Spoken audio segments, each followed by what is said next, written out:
jarðhræringar í Grindavík. Í dag er 11. nóvember og þetta er Austurvegurinn í Grindavík. Talsvert mikla skemmdir hér.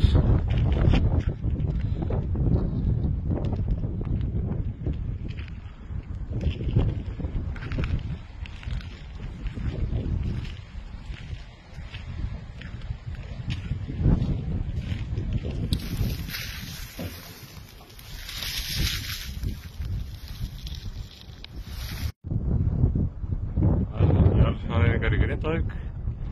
Í dag er 11. nóvember og þetta er Austurvegurinn í Grindavík. Talsvert mikla skemmdir hér.